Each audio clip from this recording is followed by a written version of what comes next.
بەڵێ سبێ دەباش سلااو و ڕێز دەبێ بەرنمەیەدا تەنێ ئەس لەسەر بژارێکی کورت ڕادەوەستم بەرنامە پڕ درێژ ناکە گەلک پرسیار تێنکردن و چۆوە ئیدی پەکەکەی ڕێگدا ئیدی پەژەک بکەوە ناوە هاوپەیمانیەکی و ئەو هاوپەیمانی بە هەر ئاواییەکی نێزیکی هاوپەیمانیا وڵاتێن ڕۆژئاوایی و بە تایبەتیژی ئیسرائیلیە یعنی چۆوە پەکەکە و بەخوا لەسەر سنووری ئیرانەیە و تەکیلیا دەناوبەرە ئیرانێ و سەرکردایەتیا پەکەکێ تێناسکردن و نایە ئینکارکردنجی ئەو یەک چاوا بوو ژنوشکیڤە هات گۆڕتن یا دنێژی پرسیار تێکردن یعنی ئۆجەلان بە تایبەتیژی لە ئەدەبیات تا خۆی داویەدا و لە هەفدیتنێ ئێمرالیدا یعنی لە گەلک هەفدیتناندا 30 جار 40 جاران لە هەر هەفدیتنێکیدا بەحسا ئیسرائیلی تێکردن و هێزن پەکێکێ هێزن بە تایبەتیژی سووریای دیموکراتیک ئاگدار دکە و بە ئیسرائیلی ڕ نەکەون ناوە ئۆینەکی نەکەون ناوە لەیستۆککی و پڕجارانژی بەحسا غەزێ دیکە یعنی دەبێژن کوردستانی نەکەن غەزە چاوا بوو نەها ji بۆی ڕۆژهەڵات ji بۆی کوردستانە ئیرانی تشتێکی وسا نایگوتن یعنی بێگومان هێژی زوویەک و مرۆڤ بزانێک و ئۆجران تشتێک دەبێژە ئانجی نابێژە لێ یعنی پرسیارێک و تێنکردنجی دەناواندا ئەو یەکێ گەلۆ پەژاک بەبێ ئیزنێ پەکەکێدا بەبێ ئیزنێ ئۆجران ئەو یەک ئەنجامدای ئەس بەخۆ قەت باوەڕ ناکەم ژخوا هەموو پارتێن و پەکەکەی ئاواکردە لە هەر بەشی کوردستانێدا یعنی دەوی واریدا ئینسیاتیفەکیوان ئێرادەیەکیوان نینە کوش دەروی ئێرادەیە پەکەکێ بەبێ ئیزنێ پەکەکەی پێنگاوەکی وساباویژن بە تایبەتیژی دەناوە پێنگاوەکیدا و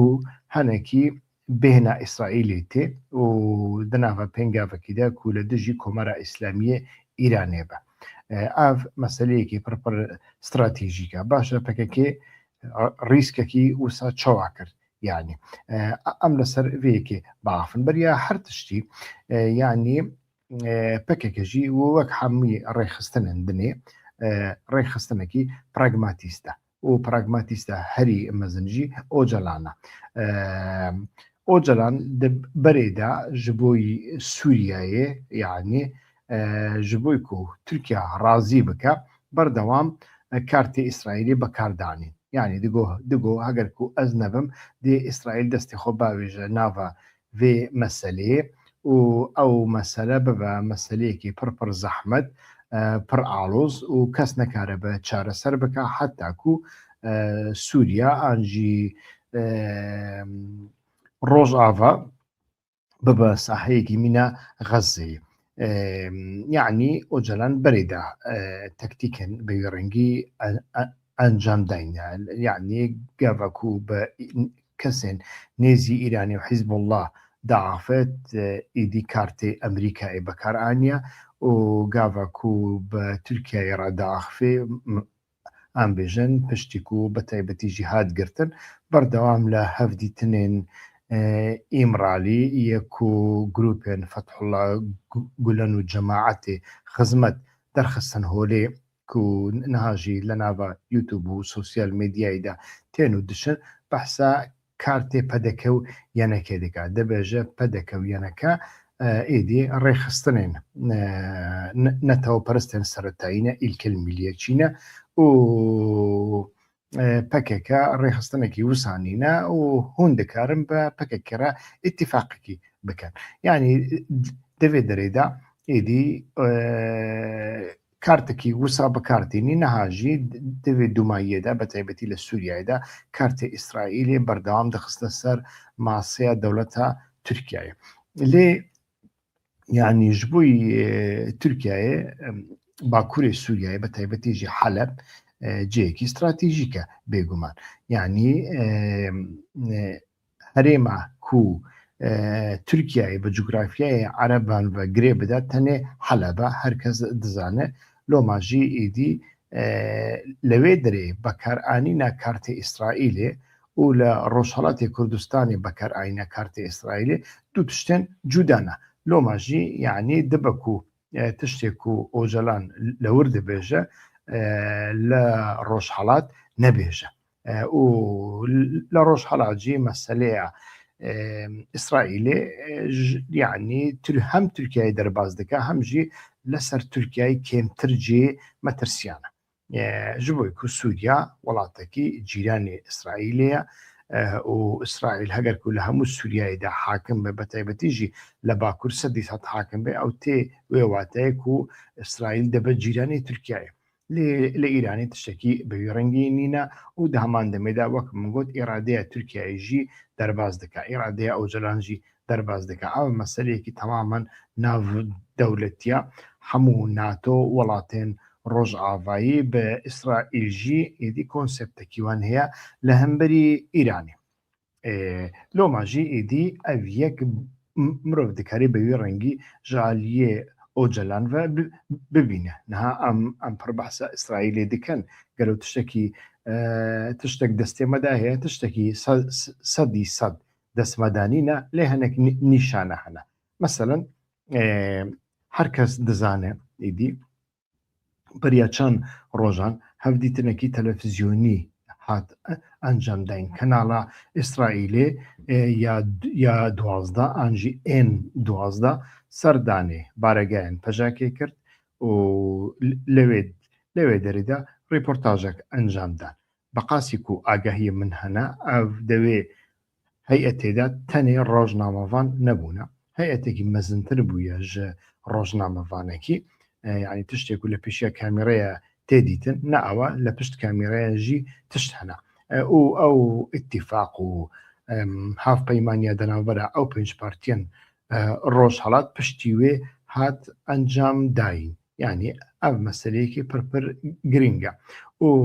me got li piştî ku îtîfaq jî hat encam dayîn hem di nava îtîfaqê de pak heye ku pak tu caran têkiliyên xwe û peywendiyên xwe bi İsraîlê re veneşartine û di heman demê de êdî Hizbê Demokrat jî yani hinek tişt li ser wî jî birê de hatine gotin an jî hebûne ku Hizbê Demokrat jî kêm heta zêde tekiliyekî wî dibe ku bi İsraîlê re devî warî de hebû be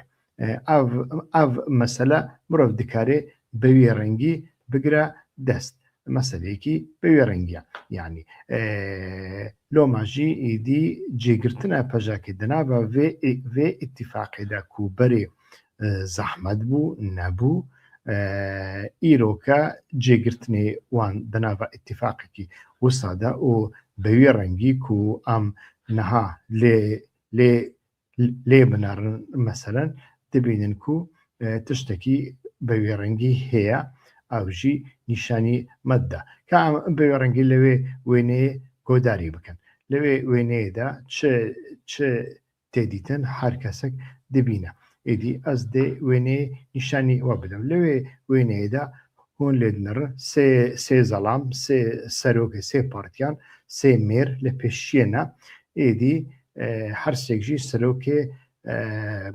partiyanin lê serokê pejakê çend metr li piştvan dimeşe jinek tenê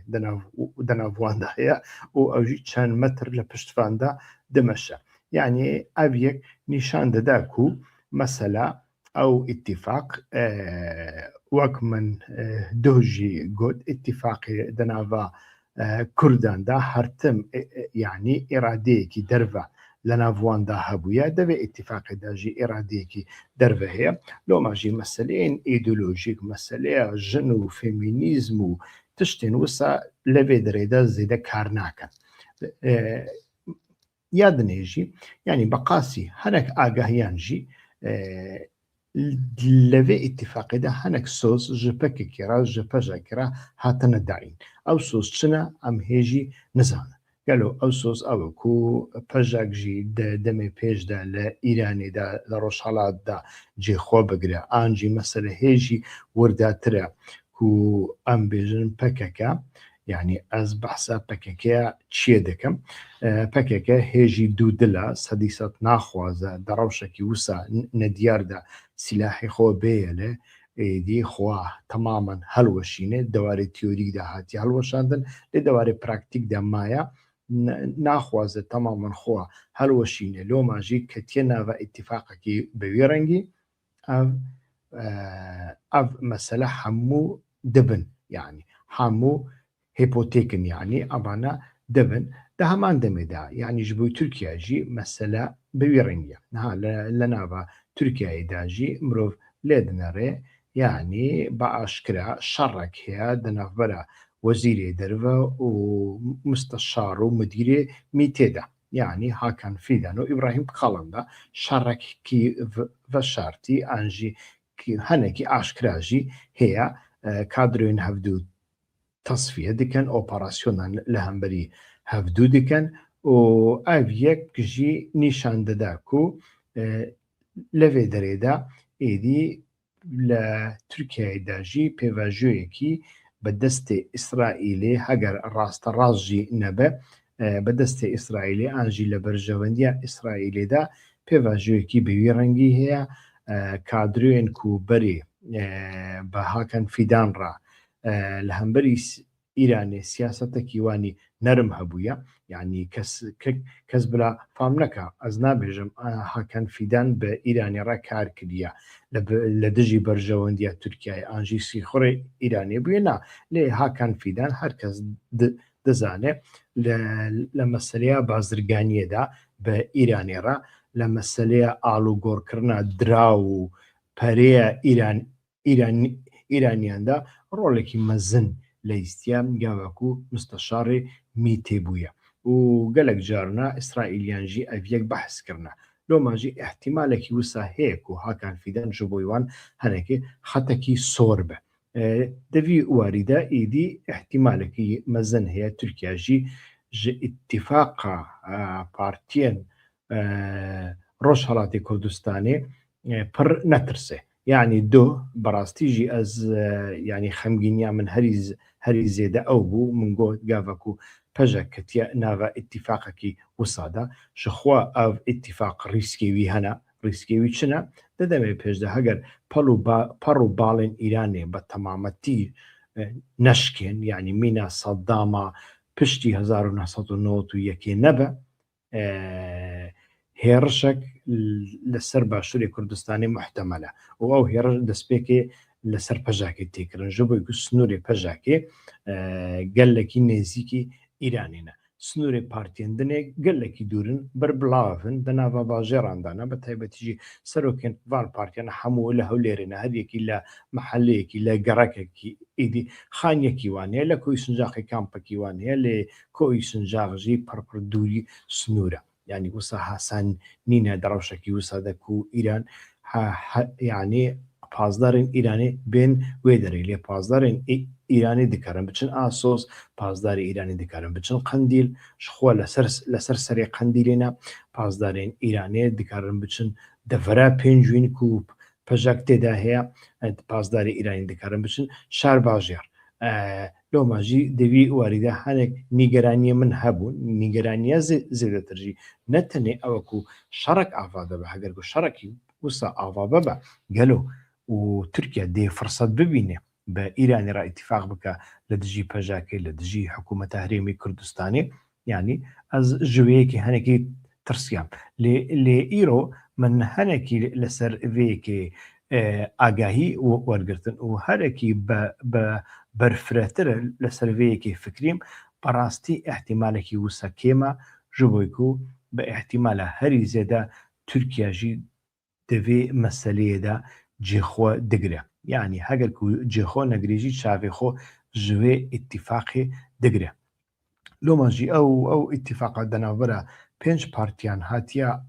ئاواکردن بلا کەس وسا فام نەکا و پەکەکە هایویژێنینە ژ دەروێیە یانجی پەژاک پرسیار پێ نەکریە ژخوا وەک من گوت نە پەژاک و یعنی نەتەنێ پەژاک پێدەژی نەکارێ بەبێ ئێرادەیە قەندیلێ هەرسو کەوتەکی بکە پەژاک چاوە دەکارە ممکن نینە تشتێکی وسا ژخوا ژ بۆی يعني خەباتێ پەکەکێ لە باشوور و لە ڕۆژهەڵات تایبەتمەندێکیوی جوداتر هەیە، یعنی هێژی لە خوار لە ژێر ڕۆژئاوایە، یعنی ڕۆژئاوا بە حوکمێک و ئۆجران 20 ساڵی تێدا مایە و کادرێن ڕۆژئاوا پڕ زێدەنا دەمەکی درێژ دەناڤە پەکێکێدا جێگرتنە، یعنی بە چاوێکی جوداتر لە کادرێن ڕۆژئاوا دەنەڕێن لێ کادرێن باشوور و کادرێن ڕۆژهەڵات لە جەموان یعنی دەوێ هەرتم برایەکی مەزن هەبێ هایەوان ژوان هەبە و لۆماژی پەژەک بە تەنێ خۆ بڕیارێکی وسان نادا